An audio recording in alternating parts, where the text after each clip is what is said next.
Over the past couple of seasons, many think Tyrese Haliburton is transforming into the NBA's new point god, the name that formerly belonged to Chris Paul for the past decade. In today's video, we will review exactly how he deserves that name. When it comes to passing, Haliburton is arguably the best at his position, and when it comes to comparing him to everyone in the league, there's realistically only like 4 players who I would have above him. Guys like, obviously, Nikola Jokic, LeBron James, Luka Doncic, and Chris Paul. And I know, there are some who would put him over CP3 in this category at this point. But what does being a good passer mean? Because just like every stat in the NBA, you can't just say since James Harden led the NBA in assists, he's the best passer in the NBA. Or just because SGA averaged more points than Kevin Durant, Jason Tatum, Devin Booker, and Steph Curry, that he's a better scorer than any of them. To decide this, you need to use more contextual stats and the eye test. For example, Marcus Smart averaged more assists than Josh Giddey and SGA last season. However, the eye test will tell you that Smart isn't the better passer and facilitator. A great passer is an excellent observer. He can read a defense with his eyes closed. If the defense's hands are down, they go over the top. If they're up, they go under with a bounce pass. They're also elite at seeing and timing when help defense rotates. So overall, great passers are geniuses on the court. Great passers also make lead passes often. Every pass has a purpose. They're never passing the ball just to do it. Every pass leads to something. One of the many other traits of a facilitator is the ability to throw misdirection passes to trick the defense. And Tyrese Haliburton checks all of those boxes. He is known for making ridiculous, flashy passes. Sometimes he can throw a flashy pass when he doesn't need to. But I'm not complaining. It's fun to watch, that's for sure. Last season, he averaged 10 assists per game in the 56 games he played. And even if he had played somewhere around 70 to 75 games, there's still a chance he would have averaged 10 for a longer period. It's possible because he averaged 8 assists in 77 games the year prior. When it comes to transition play, he's hands down one of the most exciting point guards in the NBA. But not in the way that Ja Morant or De'Aaron Fox is. Tyrese isn't posterizing anyone or catching alley-oops high up in the air. But still, again, his ability to throw accurate misdirection passes at the rate he does is incredible. Lakers guard Austin Reeves recently commented on his passing ability after a Team USA scrimmage. The way he plays just empowers everybody. He likes to run in transition, and he gets everybody involved. I don't know if he took 2 or 3 shots in Saturday's scrimmage, but he probably had 5, 6, 7 assists. And how he plays and gets everybody involved is something that I enjoy. Yeah, I can only imagine how exciting it would be to play alongside someone who prioritizes getting his teammates the ball over getting his buckets. I just wish he had a dangerous lob threat he could utilize on the break and in the half court. Wait, hold on, wait a minute. Because he does. The Indiana Pacers recently traded for Obi Toppin in exchange for 2 future second-round picks. We all know that Obi Toppin is an amazing leaper with an insane 44-inch vertical. Obi's going to get plenty of lob opportunities at the rim. Playing with someone like Haliburton will encourage players like Toppin to run more aggressively. It's different than playing with a guy like Giannis, because once he gets the ball in transition, his only mission is to dunk on anyone standing under the rim. Therefore, Giannis's teammates can be a little reluctant at times to sprint down the court on every fast break opportunity fully.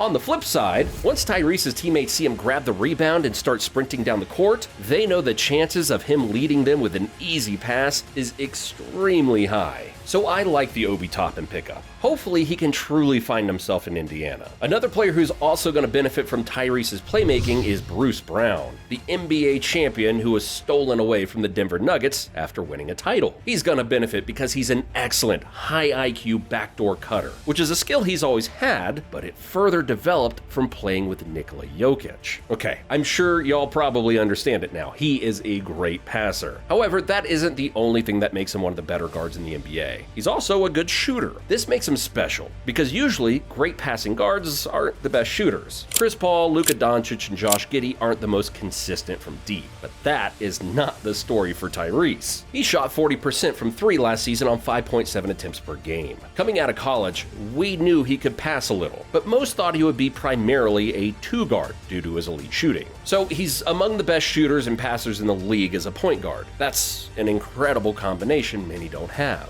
Outside of Buddy Hield, he's the best shooter on the roster, and overall, the Pacers are a good three-point shooting team. Last year, they ranked 11th in three-point percentage and 6th in three-pointers made. Haliburton's ability as an overall scorer is impressive as well. He averaged 20 points per game last season. He can shoot and get buckets in transitions and dishes them, but when his team needs a bucket, he can beat guys off the dribble consistently with his shifty handles and get to the rim. The more he can grow in this area, the more dangerous he's going to become. And I'm not saying he's going to go from averaging 20 to 30 points per game because that's just not his style of play, but he could average 24 to 25 points at his peak, primarily due to his three ball. And due to the lack of true scorers on the roster, I think we're going to see him reach his scoring peak pretty soon. Benedict Mathurin looks as if though he's going to be a terrific scorer, but other than that, the Pacers don't necessarily have a player they can give the ball to and let him cook in isolation. And let's be clear, they don't need multiple true scorers to be successful, but I would much rather see Tyrese focus on feeding his teammates while Mathurin and other scorers put up the points. The Pacers struggle with efficiency from the field, ranking 22nd in field goal percentage per game, so it's apparent they lack a consistent scorer. But who knows? Benedict and others could increase their scoring efficiency drastically this season.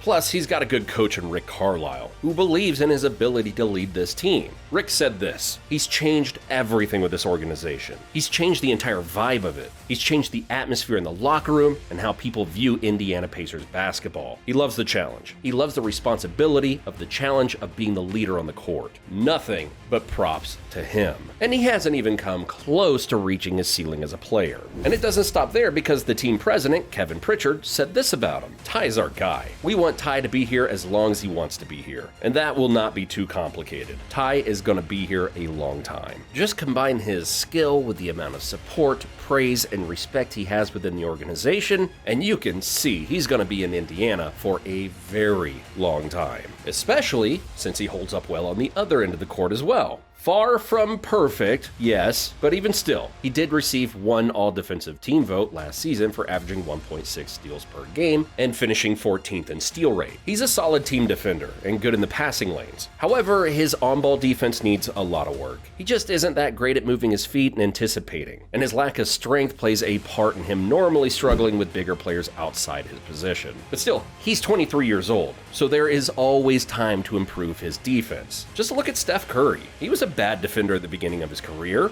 Then, all of a sudden, his defense drastically improved once he hit his 30s. Hopefully, it doesn't take that long to see major improvement for Tyrese, but my point is, it's possible. If the Pacers want any chance of going to the playoffs, they have to play great defensively. They were 26th in defensive rating, which is atrocious. And their defense was even worse when Haliburton was on the floor.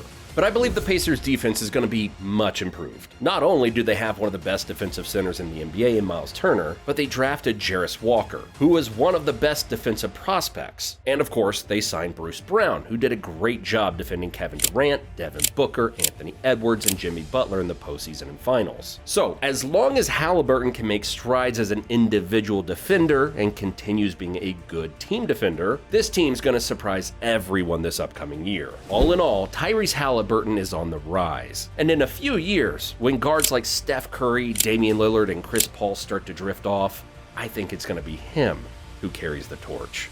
Thanks for watching, and I'll see you in the next one.